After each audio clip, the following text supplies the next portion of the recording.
Good evening, everybody. Good evening. Let me check my mic. Okay. Good evening, everybody. Or rather, good morning, good afternoon, good evening, from wherever you are watching from. Yeah, it's evening here in Nigeria. That's why I'm saying good evening. So, from wherever you're watching, good morning, good afternoon, good evening. Thank you for joining this live. Um, please, if you are here, just comment with your name and where you are connecting from. Comment with your name and where you are connecting from so that we know where you're watching from. Yeah. Apologies for starting late. I had to take care of some things. Okay.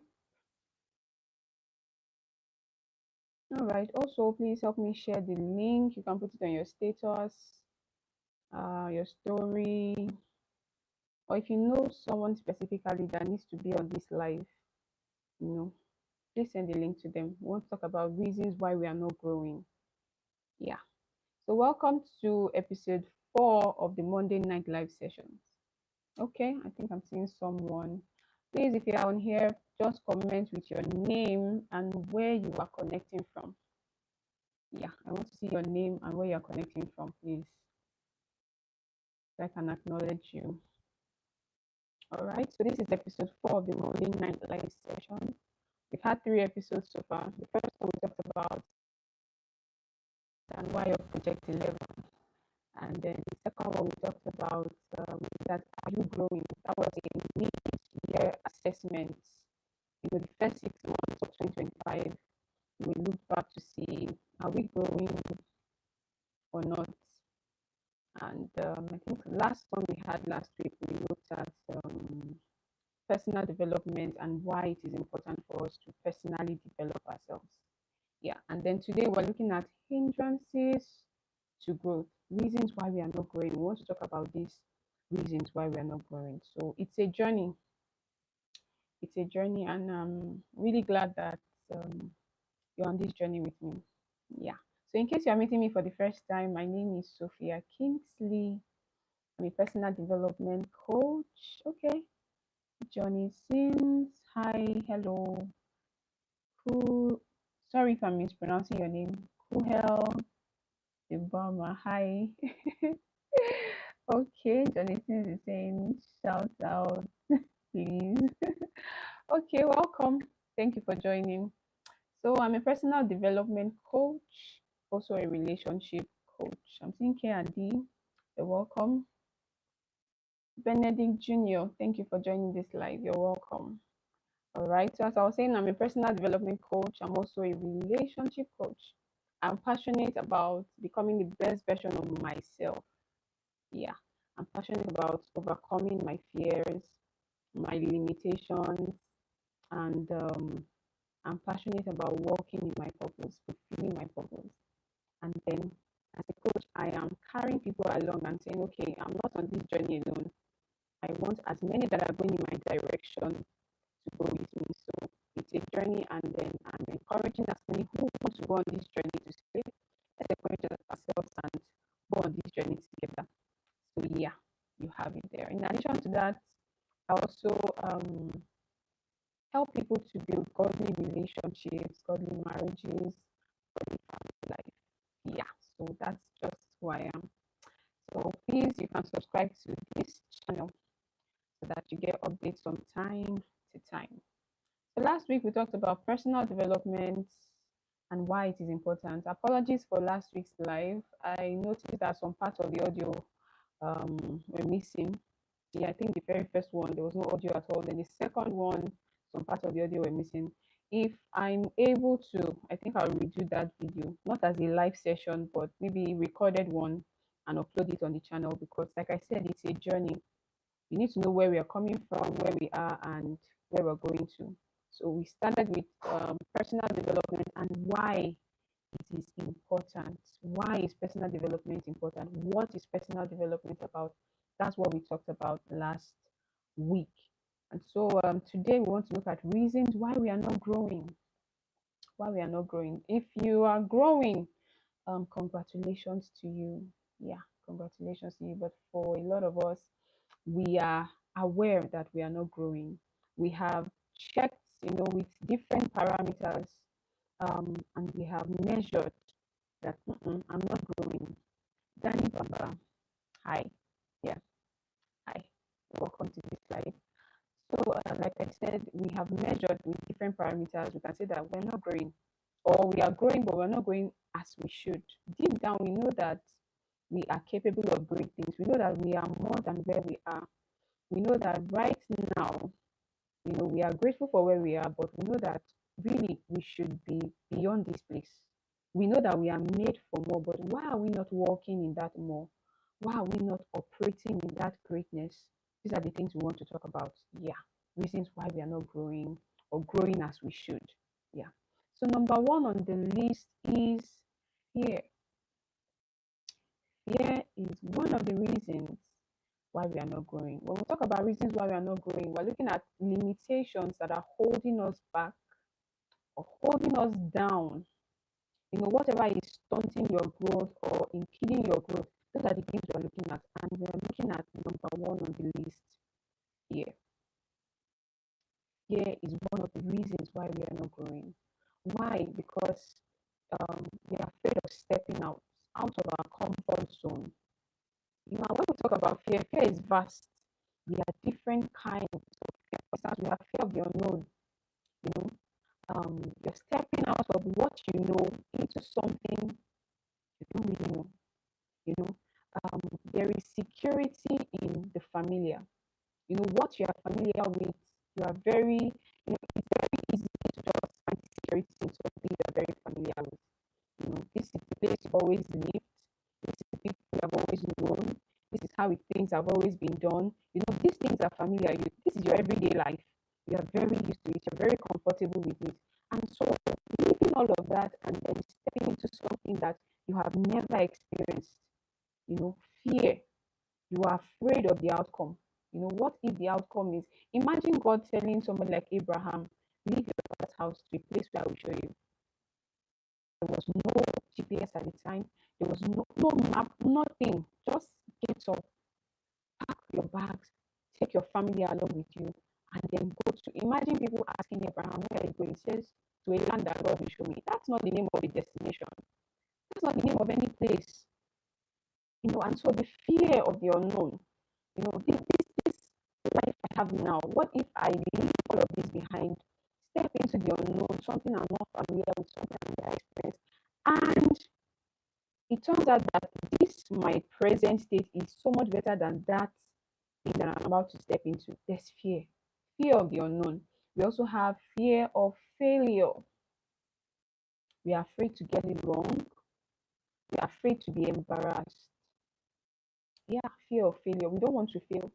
We don't want to be associated with, oh, she tried this and it didn't work.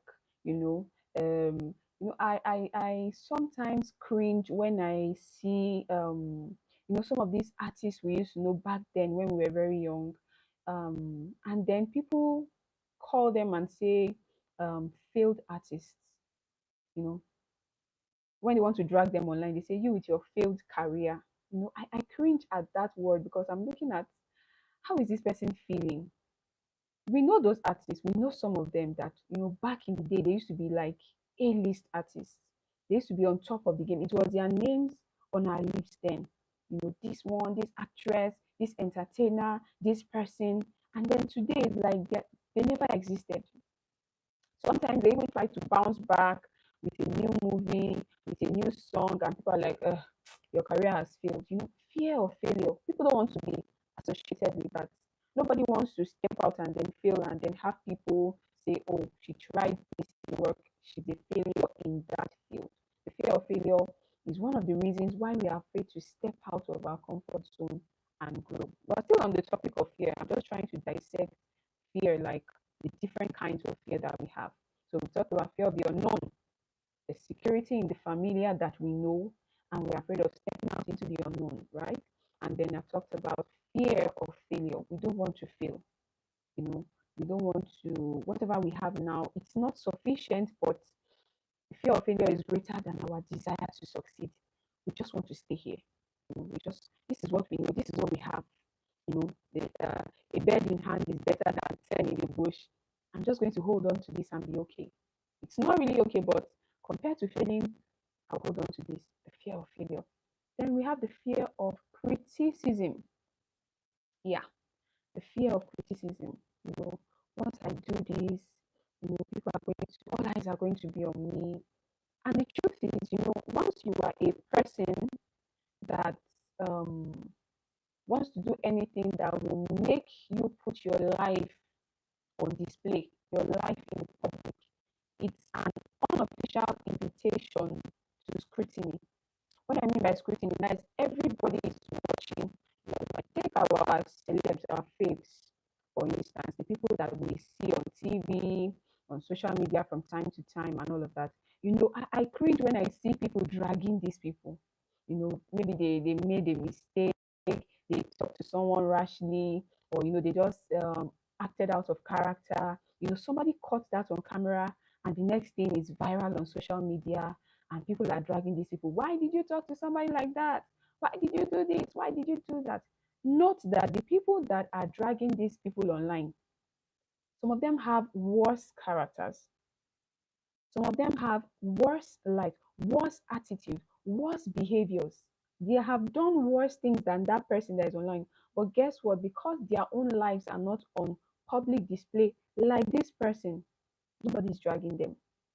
What am I trying to say? The moment you put yourself out there, there is unofficial invitation. Everybody wants to know what's going on in your life. Everybody wants to see what you're going to do with this and this. I think recently we know the Coldplay situation, right?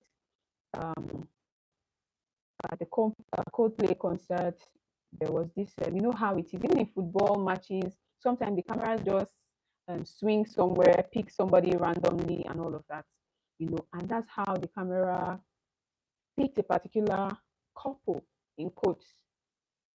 And at the sight of that, the woman hid her face, and then the thing that clip, drew a lot of attention, and people went digging. People went digging, and then they found out that the man was a married man. He's the CEO of a company. That was his HR. They were not supposed to be in that kind of situation, but the camera picked on that. And what am I trying to say? Everybody that is dragging that man, I'm not supporting what he did, but I'm trying to say people do worse things behind the camera, but because you're a personal development coach like me, and you have decided to come on social media to say, okay, I want to help people, I'm in a journey, I'm becoming better, and I also want to take people along with me on this journey. Everybody's watching you. So people are watching you, hoping and praying that, okay, let's see where this thing goes. Let's see. She has prospects, she has potential. I think she will do well. They're watching and waiting for you to succeed. Some of them are watching to see your flaws, to say, she said was. She's supposed to say is in that place, you know. And then some people are watching and waiting for you to fail. Yeah, they're watching and waiting for you to fail. They're waiting for you to fail to prove that you're not really better than them. All of us, we're all in the same level. What do you want to prove? You have ring lights, you have camera, you know small something, and you want to come and act like you know more than everybody. What do you want to say? What do you want to say that we've not heard before? So when you fail, such people say, I beg, come on. Misery loves company. That's what they said. Misery loves company. You're not better than us. Come and sit down with all of us. We are the same. We are the same. So they are watching and waiting for you to fail. They come and they see that you haven't posted anything for like 1 month. They said, we said it. Fear of criticism. We don't want anybody to invade our privacy. We don't want anybody to go digging into our past, looking for our past tweets and all of that. And I saw somebody did something to Solomon Bucci, something he said in the past, and then his stance or his disposition to that same topic. Somebody went to bring something from the past and say, look, you once said this thing. People don't want all of that dragging. They just want their quiet, pretty life. So the fear of criticism is one of the fears that can hold us back and keep us from growing, keep us from launching out, keep us from stepping into great things. Fear of not being ready, not being enough. I'm not good enough. Who am I that people should listen to? I'm not good enough. I mean, people listen to Mel Robbins, people listen to Oprah, people listen to this and that. I mean, who am I that they should listen to? We don't believe in ourselves. We don't believe that we are qualified. We don't believe that we are ready. We're still on the topic of fear. I'm just trying to dissect the fears. We don't feel qualified enough. We feel like, oh, we need to acquire 1,000 certificates, then people listen to us. We feel like, oh, we need to, have this picture and that picture with that celebrity, then people will believe in us. We attach the sense of our identity or our value to certain things, and until those things are present, people will not believe in us. So there's no need. There's no need at all. The fear of not being ready, the fear of not being good enough, the fear of not being qualified enough. You know, I watched something last week. There was this video I saw. I can't really place it word for word, but the summary of the video was just like, when people have, um, I'm trying to talk about the next fear now, or let me just put it out there. The fear of what people would say. That's another fear that holds us back from growing, that holds us back from stepping out of our comfort zone. The fear of what would people say. Yes, what would they say? When they see me, especially the people that know you. Yeah, especially the people that know you. It's amazing that the people that know you the most tend to be the people that believe in you the least. Yeah, I'm going to ping this one somewhere. It's quote worthy. Yes, you see it on a quote as a quote, on my feed very soon. The people that believe in you the least, they're actually the people that know you the most. Yeah, because they know you, you are so familiar. They don't really expect anything new from you. You know, like I said, what do you want to say? Especially, like I said, people that know you the most, they are the ones that believe in you the least because they feel like, they did it to Jesus. Is this not the carpenter's son? Like, what's the new thing you want to? What's the drift? What do you want to really? What change do you want to make here? Is this not the carpenter's son? Joseph and Mary, that boy that was running around with pants. I mean, when did he start speaking good English like this? The fear of what people will say, you know, the fear of what they will think about us.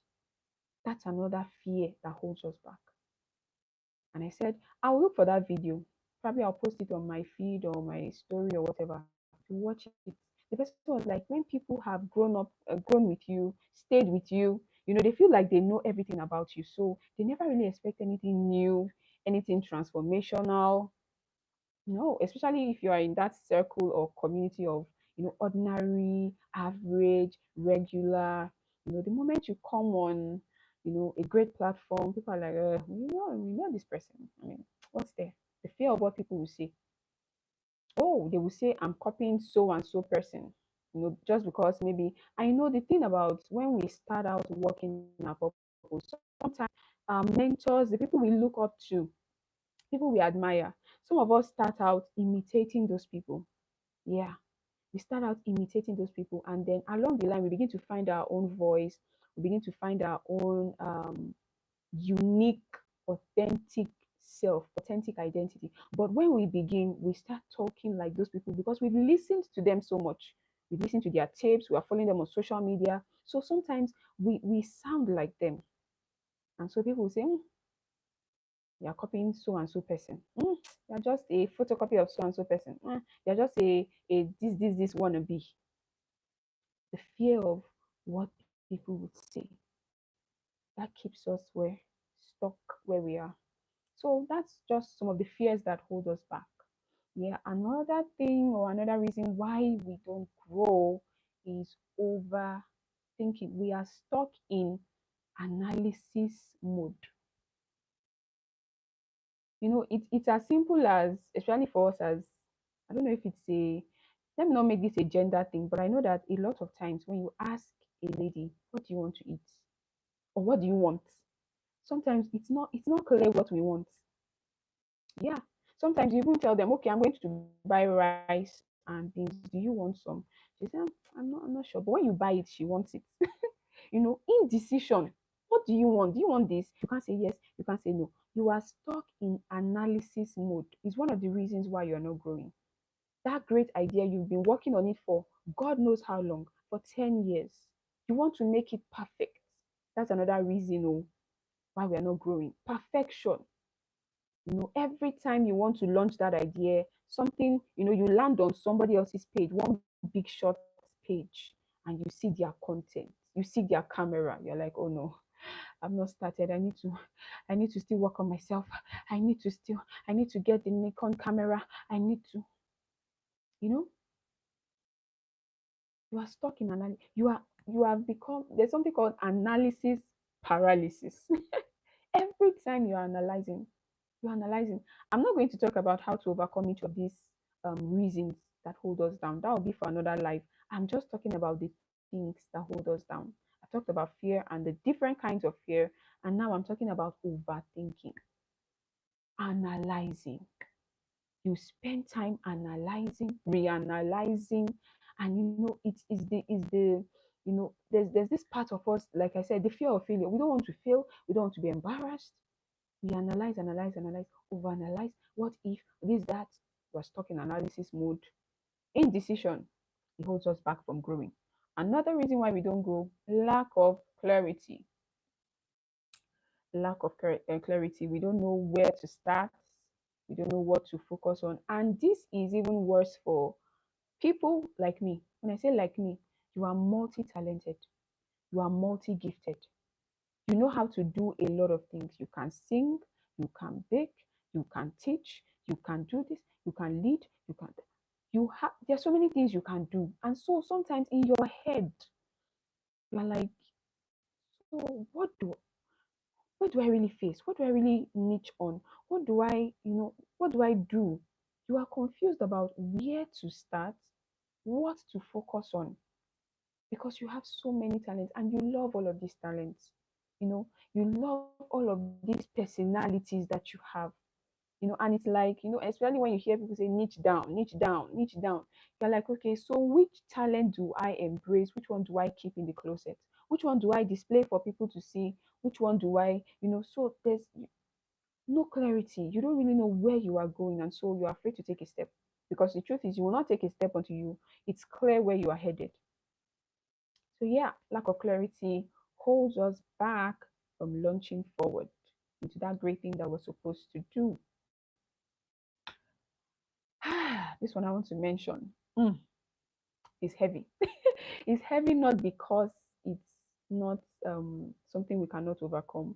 It's heavy because it's my familiar friend, procrastination. Oh yes, procrastination. Mm, I'll do it by 4 o'clock. I'll do it tomorrow. I'll do it next week. I'll do it next. Till I was telling somebody this evening that one day you just wake up and see beards on your son's face. Your son is like maybe 3, 4 now. You wake up and one day you just see beards on his face and say, wait a minute. If if my son has beards, how old am I? How old am I? Wait a minute. My son is 25. That makes me, oh my God, I'm 50. Think about that for a minute. Procrastination. There's this movie. I love medieval movies. That's movies that have this romance, swords, movies like 300 Gladiators. I love those kind of movies. There's one I watched a very long time ago. It's The Odyssey. I've been looking for that movie for a long time to rewatch it, because when you watch movies, again, the movies you watch when you were like 10, 15, when you watch it now that you're an adult, you watch it differently. You're like, oh my God, I didn't see this before. So I've been looking for that movie to watch it again. But one thing I remember in that movie was that Odysseus and his men were stuck on a particular island. I've forgotten the name of the island, and there was this was it a witch or so? There was this either a goddess or a witch or whatever. She was this mystical being or whatever. She was on that island, and then his men were trapped in that island, and then she turned them to animals and whatever, whatever. The part where I'm going is Odysseus and his men, they after a while they decided to give them a feast. And so they were just making merry, enjoying themselves, eating, drinking, partying with women, and all of that. And, in their minds, they were counting that, oh, we've been on this island for 5 days. But then Odysseus stepped out one particular day and saw that their ship had sunk in the sand. And then that was when he knew that in that particular island, one day is actually 1 year. So while they were thinking that, oh, we've spent just 5 days on this island, flexing and enjoying ourselves, they had actually spent 5 years. That's why the ship sank. 5 years. That's what procrastination does. Yeah, because I will do it next week. This year is my year. Amen. That's what you said last year. This is July. July is ending. August will soon start. You've not started that great idea. No, because you said, don't worry, I'll do it in November. I'll do it in December. Procrastination is one of the reasons why we are not growing. Another one is a clouded mind.